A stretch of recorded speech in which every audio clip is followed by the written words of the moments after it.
Chicago.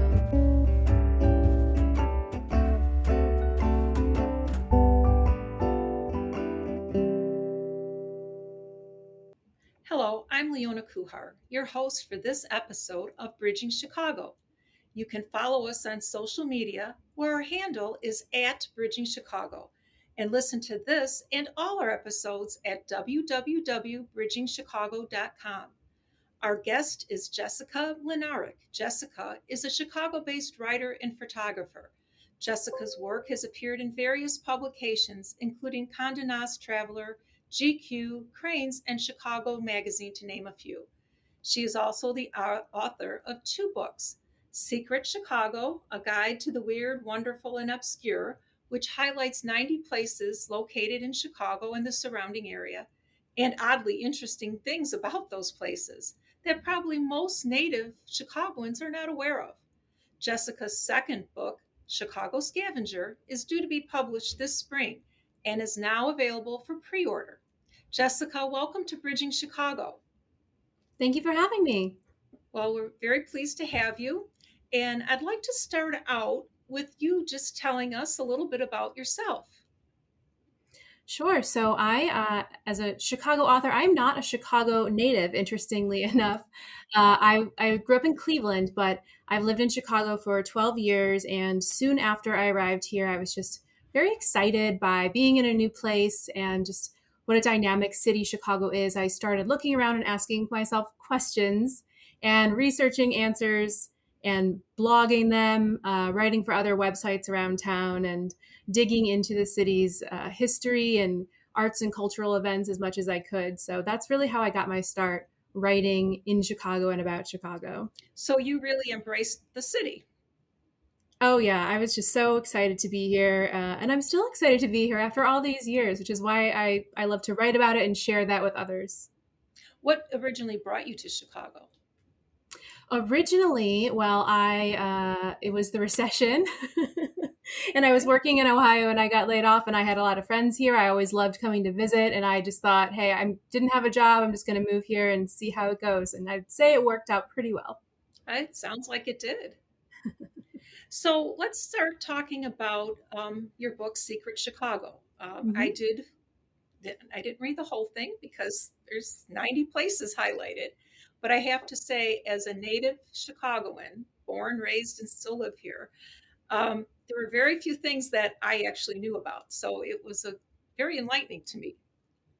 Well, that's the biggest honor I get is when native Chicagoans tell me that they learned something from my book. So thank you. That's really great to hear. Well, I also like the way you set the book up. I mean, it's very easy to follow. You have it organized, and your appendix, all your references. You also have a list of north, south, west surrounding areas. So it's very easy to look up different places. But tell us how you started that adventure. Sure. Well, there are 90 places, as you said, and most of them, the majority, are within the city of Chicago limits. There are a few outlying in the suburbs, and it is set up so that each place is about a two-page story about it and some photos, and I took all the photos in the book as well.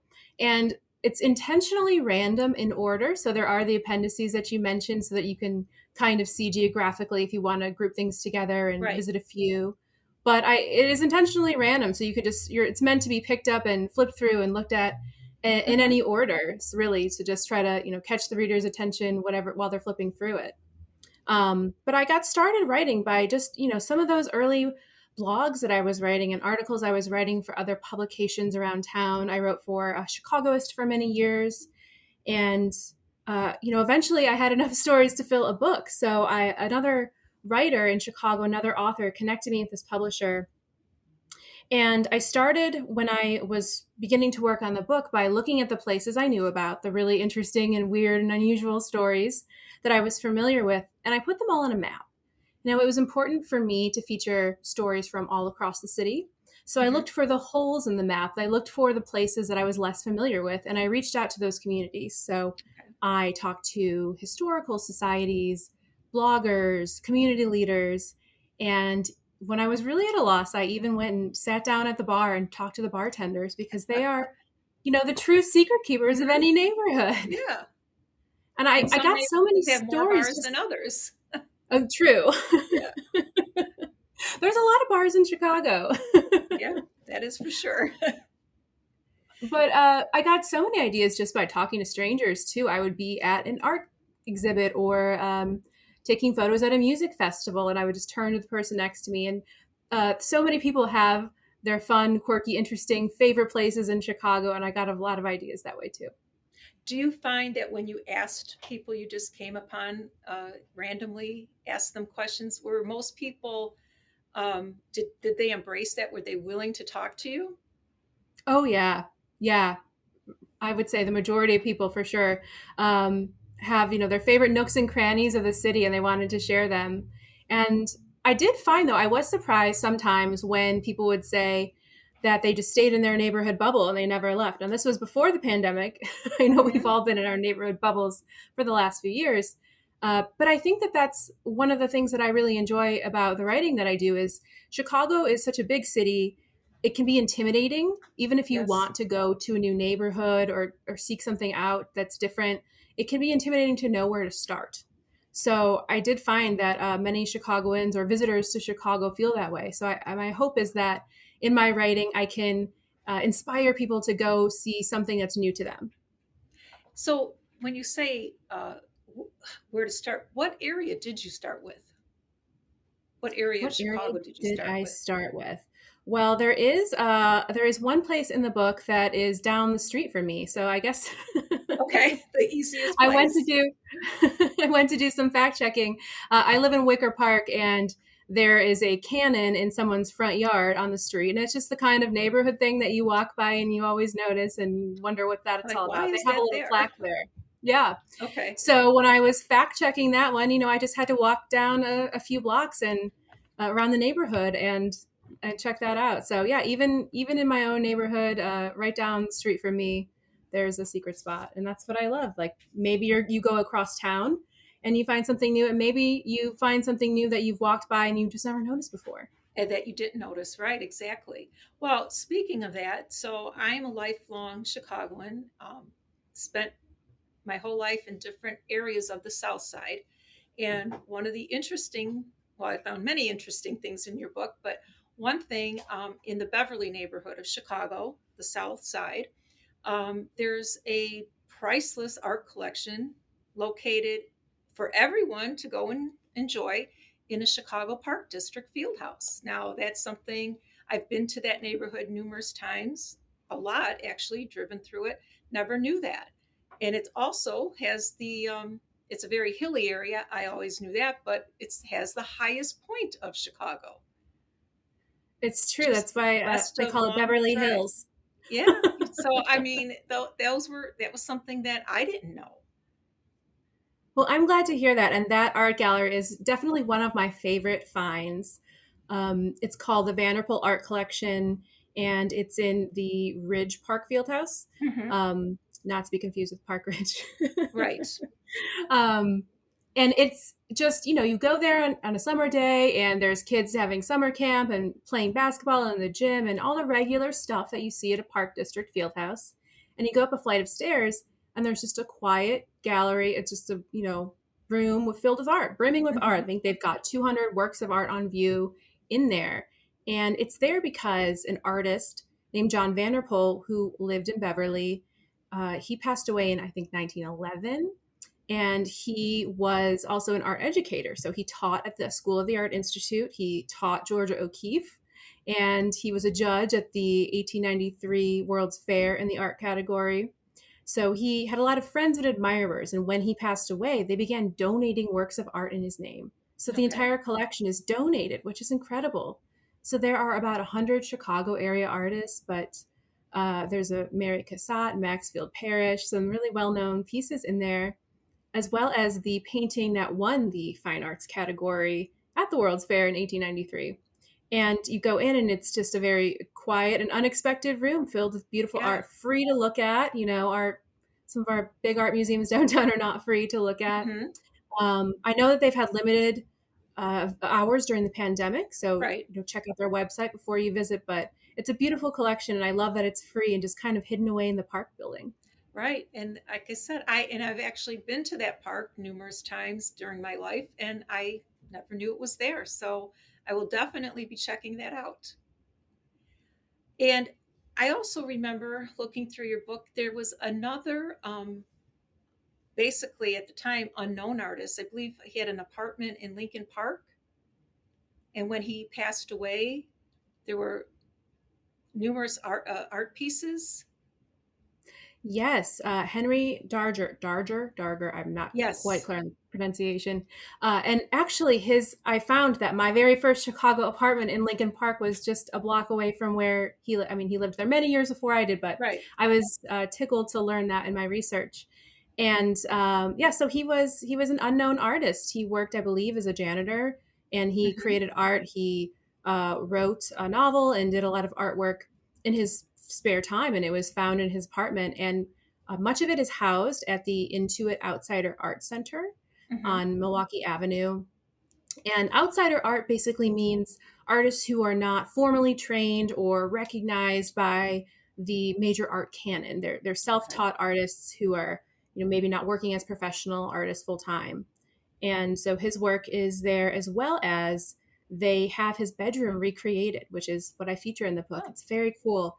They good. have, the items from his room um, in there to kind of recreate what it was like in the space that he was creating in. So they've got, his comic books and his paint and some, religious items and his furniture. So that's very powerful to get to see that slice of life.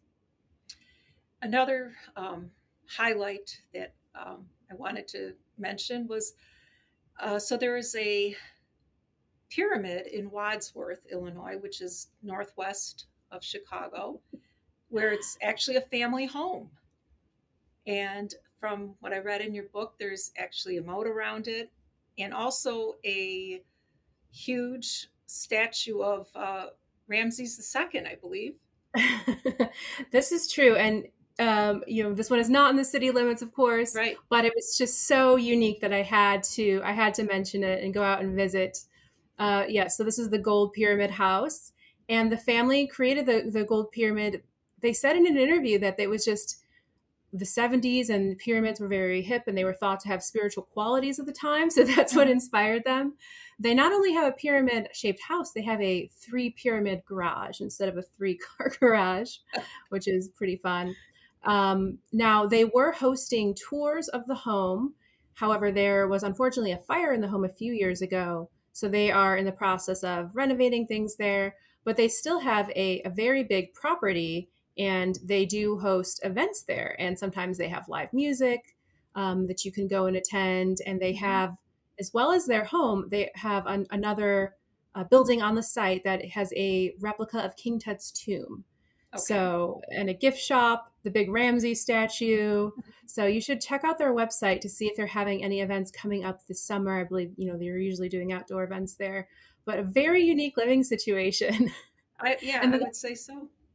the thing about it, when I did get to tour the home, was that you go through and there's artifacts, and then there's just the grandmother cooking in the kitchen. So, Normal a life. little normal life within the Yeah. pyramid. So, Uh, um, I'm sure it's hard for you to pick out what your favorite out of the 90, but maybe try to give us maybe one of your top 10 picks. okay. Well, let's see. One of my favorites is that the world's first nuclear reaction took place in the 1940s during World War Okay. II at the University of Chicago. A lot of people know that fact. Yes. But a lot of people don't know that the nuclear reactor is still in Chicagoland. Mhm. Uh, Very and you close can to my hike home. to it. Very close to where you live. Yeah, I read that part of the book. So during the war, after they did the experiments at the University of Chicago, they moved the experiments, thankfully, out of the city over to the Palos Preserve Hmm. in the Cook County Forest Preserves. And they had a top secret nuclear research facility there. It was decommissioned after the war was over. And when they moved, so it was Argonne, they moved Argonne to where it is located now. Hmm. They took the reactors out in the woods and just buried them. And So there's there a are two marker there, burial right? sites. Yes, there's one burial site of the world's first nuclear reactor, and there's another burial site of other contaminated lab equipment and things that were radioactive that they had to dispose of. So they're on two different paths in the woods. It's the Red Gate Woods picnic area, and so you can just be on a hike out in the woods, social distancing, Hmm. and come across this piece of not just Chicago history, but world history, Right. just buried in the forest preserve. So I think Yeah. that's one of my favorites because it's something that you can go and see. It's accessible, it's outdoors, and Right. it's just wild that it's there. Yeah, I think I'm going to be visiting that very soon because now I'm very curious after seeing it in the book. Yeah, it's a beautiful preserve as well. Hmm. So let's talk a little bit about your website, Urban Explorer. It's Sure, yeah. urbnexplorer.com, correct? Correct. URBN Explorer. Right. Okay. Tell us a little bit about that. Well, that was a blog that I started when I moved to the city and I started to do research and I just wanted a place to share some of the stories about Chicago, the things I was learning. So I started that blog in, oh gosh, 2010. Hmm. Um, and have kept up with it to varying degrees over the years. But since I've been doing these books, I've been sharing some places from the books, but also just other things that didn't make the books on there.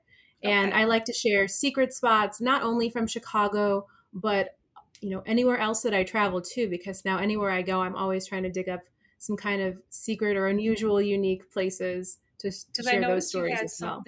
some things from Italy on the Yes, it's website. been a few years since I got to go to Europe, unfortunately, but yeah, I the one that you're thinking of, I think, is in Italy. I was in the Piedmont region, kind of near Genoa.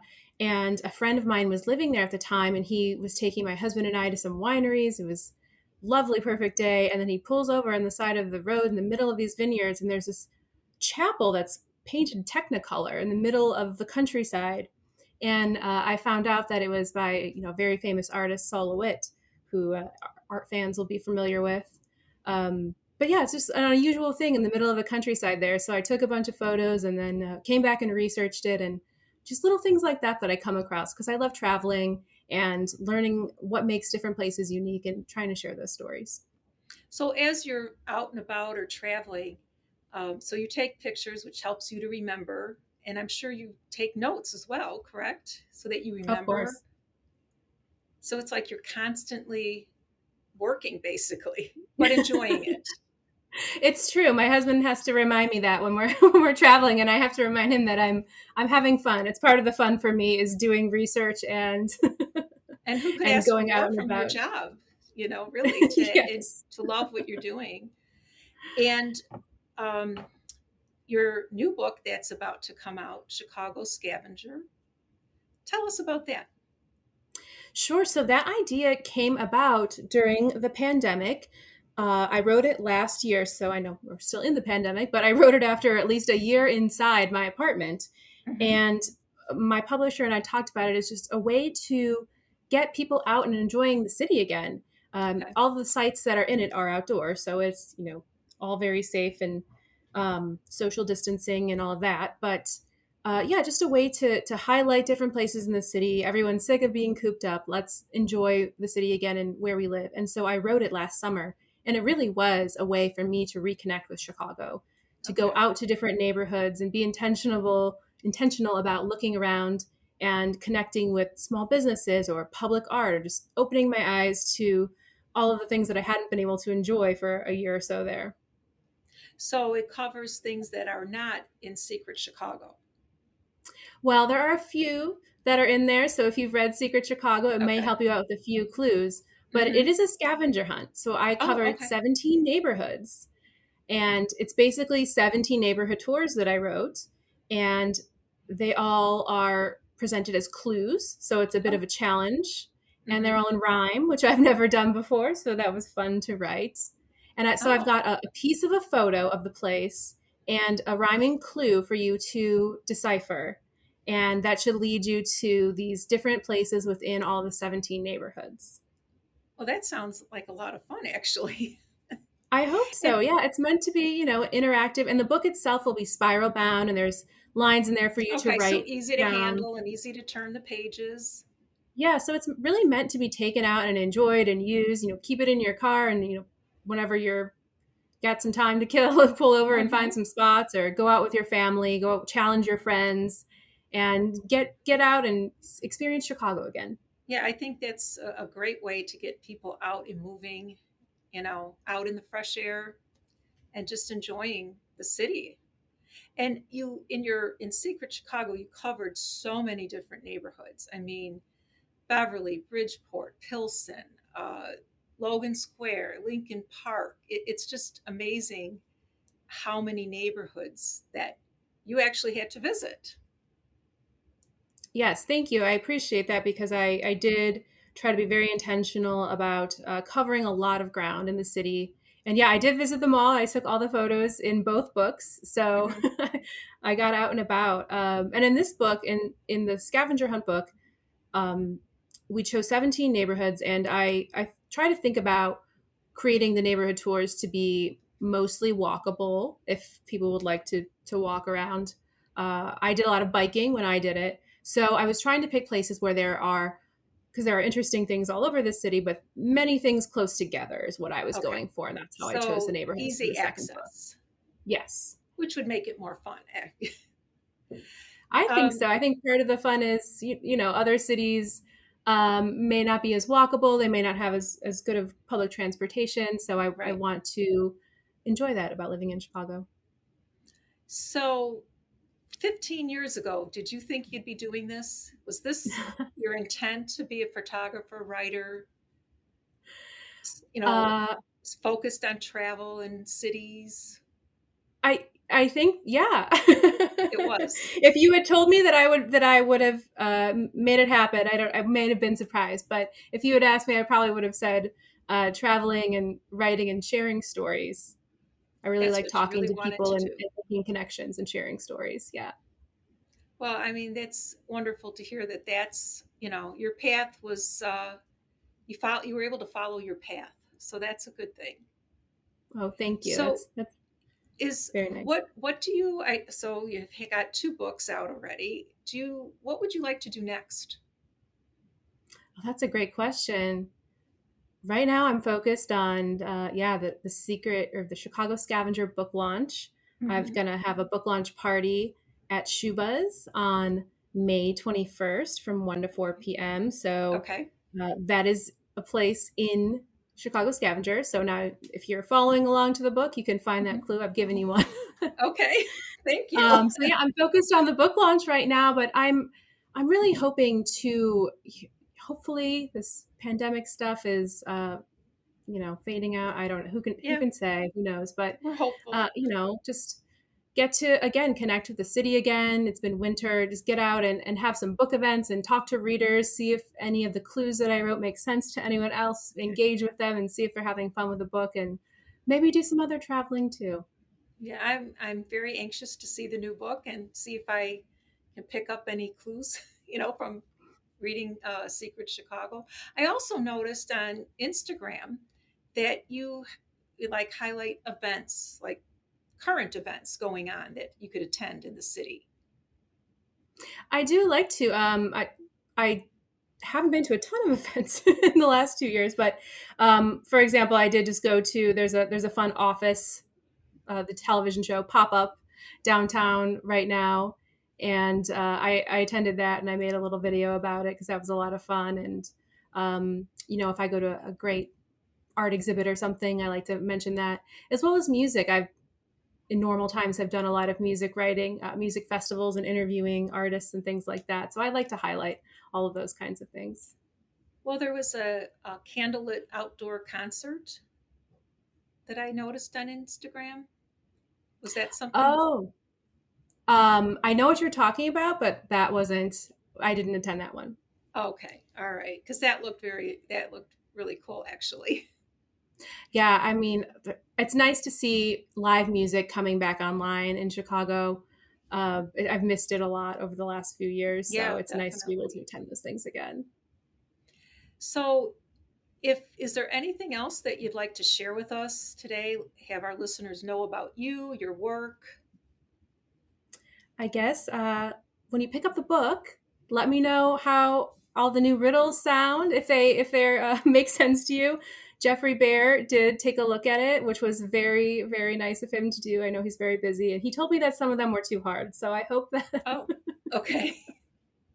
I hope that not all the riddles are too hard. I wanted it to be challenging. You know, I've got Well, lifelong absolutely. Chicagoans here who have to.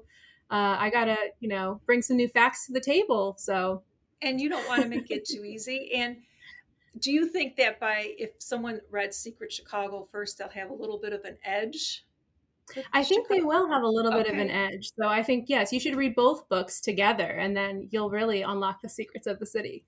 Oh. So if anyone would like to purchase your book, um, view your website, what is the best way to do that? Well, both books are now available. Chicago Scavengers on pre-order and Secret Chicago is available. Both are on Amazon. You can order them at your local bookstore. Secret Chicago is available at many local Chicago area bookstores, and Chicago Scavenger will be soon. And you can check out the book websites at secretchicagobook.com or chicagoscavenger.com and order them from me. I can autograph them for you. And take a look at that website also to check out any upcoming events that I have. I'm hoping to have some book signings and also some neighborhood scavenger hunts this summer. So keep an Oh, eye out. well, I'm going to for sure. Um, Jessica, it was wonderful talking to you. I love your book. I'm very anxious to read your next, to read Chicago Scavenger and to maybe go on one of those scavenger hunts. I'll let you know how it works out. And if you just can please keep us updated on any new things that you're doing, we'd really appreciate it. Well, thank you so much for taking a look at the book and all your kind words and for having me on the show today, Leona. Thank you for being with us. It was a pleasure. Thanks for listening to this episode of Bridging Chicago, as produced by the SATC Solutions Center. Nothing contained in this podcast shall constitute financial, investment, legal, and/or professional advice. No professional relationship of any kind is created between you and the podcast host or guest. You are urged to speak with your financial, investment, or legal advisors before making any investment or legal decisions. Furthermore, the opinions expressed in this podcast are not necessarily the opinions of SATC Solutions Center, SATC Law, or any of its employees. This podcast is created by the hosts and guests' individual capacities. All opinions on this podcast are or have been rendered based on specific facts, under certain conditions, and are subject to certain assumptions and may not and should not be used or relied upon for any other purpose, including, but not limited to, or use in or in connection with any investment purposes or legal proceeding.